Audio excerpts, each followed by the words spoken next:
7 सितंबर को एक शख्स मोहन भागवत के साथ स्टेज शेयर करता है। तस्वीरें वायरल भी होती हैं। 2 रोज से उसका नाम सना खान का निकाह करवाने में भी सामने आ रहा था। अब उसी शख्स को यूपी एटीएस पकड़ लेती है। उस पर जबरदस्ती धर्मांतरण करवाने से लेकर विदेश से करोड़ों की फंडिंग लेने तक के आरोप लगते हैं।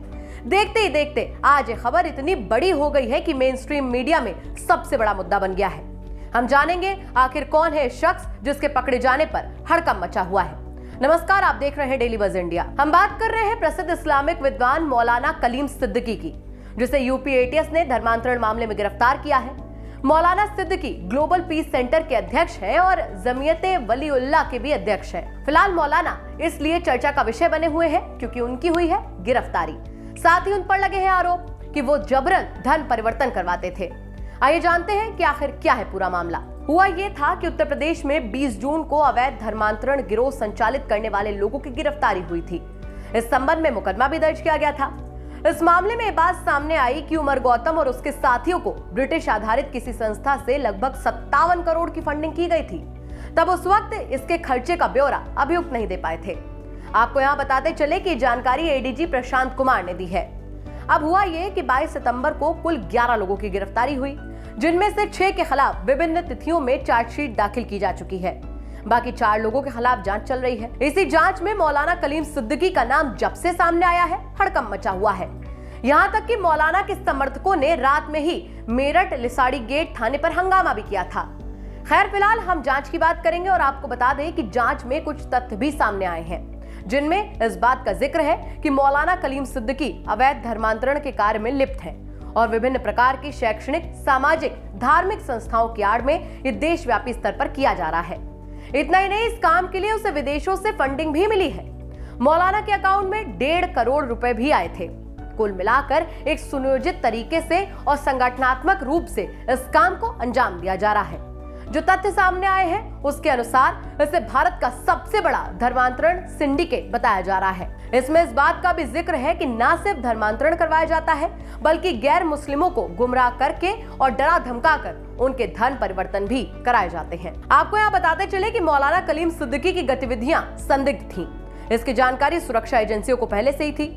कलीम के खिलाफ सबूत जुटाने और निगरानी के लिए एटीएस इस वजह से ही लगाई गई थी। पुख्ता सबूत मिलने के बाद ही मौलाना को उठाया गया। एक अखबार के मुताबिक पुलिस ने दावा किया है कि एटीएस की पूछताछ में मौलाना ने धर्मांतरण वाली बात कबूल कर ली है। पुलिस ने 3 टीम बनाकर मौलाना को मेरठ से उठाया।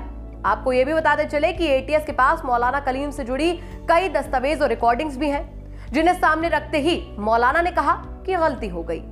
अब जब से मामला सामने आया है, माहौल गरमाया हुआ है। तो आइए जानते हैं कौन है मौलाना कलीम सिद्दीकी, जिसकी वजह से इतना हो हल्ला हो रहा है। मुजफ्फरनगर के खतौली क्षेत्र के फूलत निवासी Maulana Kalim Siddiqui global peace centre का अध्यक्ष है और जमीयते वलीउल्लाह ट्रस्ट का भी अध्यक्ष है। वो खतौली क्षेत्र के गांव फूलत में स्थित ही जामिया इमाम वलीउल्लाह इस्लामिक का 1987 से संचालक भी है और इसका संस्थापक भी। मीडिया रिपोर्ट्स के मुताबिक मौलाना कलीम सिद्दीकी के मदरसे में इस वक्त करीब 300 छात्र अरबी, उर्दू, कुरान और हिफ्ज की पढ़ाई करते हैं। उनकी खुद की भी प्रारंभिक शिक्षा फूलत गांव के ही एक मदरसे में हुई। इसके बाद उन्होंने पिकेट इंटर कॉलेज खतौली से साइंस से इंटरमीडिएट किया। मेरठ से ही बीएससी पास की। यहाँ तक कि मेडिकल एग्जाम भी पास किया, लेकिन डॉक्टर बनने की बजाय मौलाना बनना ही पसंद किया। पिछले 15 सालों से मौलाना कलीम अपने परिवार समेत दिल्ली के शाहीन बाग में रह रहे हैं। आपको बता दें कि उनकी गिनती क्षेत्र के इस्लामिक विद्वानों में होती है। 7 सितंबर को जब मुंबई में आरएसएस प्रमुख मोहन भागवत ने एक कार्यक्रम को आयोजित किया था, उसमें मौलाना कलीम भी शामिल हुए थे। तब तो किसी को इस बारे में जानकारी भी नहीं थी कि कुछ ही समय बाद मौलाना का नाम धर्मांतरण मामले में सामने आएगा।